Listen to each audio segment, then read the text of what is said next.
কংগ্ৰেছৰ বিধায়কসকলে কংগ্ৰেছত থাকি বিজেপিৰ হৈ কাম কৰি আছে। তেখেতসকলৰ মেম্বাৰশ্বিপ কংগ্ৰেছৰ, কিন্তু বিজেপিৰ হৈ কাম কৰি আছে। কংগ্ৰেছে আমাক ব্লেম দিয়ে বিজেপিৰ লগত সম্পৰ্ক থকা বুলি, কিন্তু কংগ্ৰেছৰ বহুকেইজন বিধায়ক মুখ্যমন্ত্ৰী হিমন্ত বিশ্ব শৰ্মাৰ হৈ কাম কৰে। সুন্দলিত উপস্থিত হৈ এইদৰে কঠোৰ সমালোচনা কৰে জনিয়াৰ বিধায়ক হাফিজ ৰফিকুল ইছলামে। আনহাতে অখিল গগৈ হিমন্ত বিশ্ব শৰ্মাৰ দলৰ অক্সিজেন লৈ জীয়াই আছে বুলি মন্তব্য কৰে হাফিজ ৰফিকুল ইছলামে। News desk report, NTV Assam. কংগ্ৰেছৰ প্ৰপগণ্ডা আপোনালোকে দেখিছে, কংগ্ৰেছৰ প্ৰপগণ্ডা। আমাক বিজেপিৰ এজেণ্ট বুলি কয় আৰু কংগ্ৰেছৰ বিধায়কসকলে বিজেপিৰ লগত ফলি গলি কৰে। আজিৰ দিনত কংগ্ৰেছৰ বহুকেইজন বিধায়ক বিজেপিত গুচি গৈছে। বহুকেইজন কংগ্ৰেছৰ বিধায়ক কংগ্ৰেছত থাকি বিজেপিৰ হৈ কাম কৰি আছে।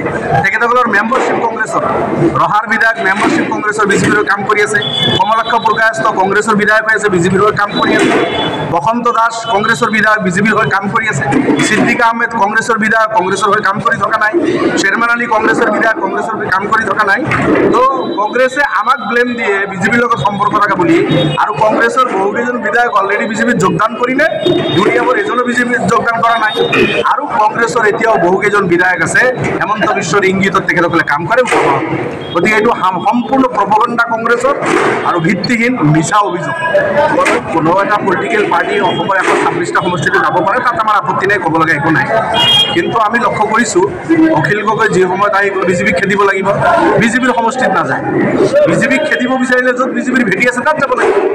অখিল গগৈ য'ত ঘূৰি আছে তাত বিজেপিৰ একোৱেই নাই, বিজেপিৰ কোনো প্ৰতিনিধি নাই, সংগঠন নাই, ভোট নাই, তাতে আহি গৈ বিজেপিক খেদিব লাগিব।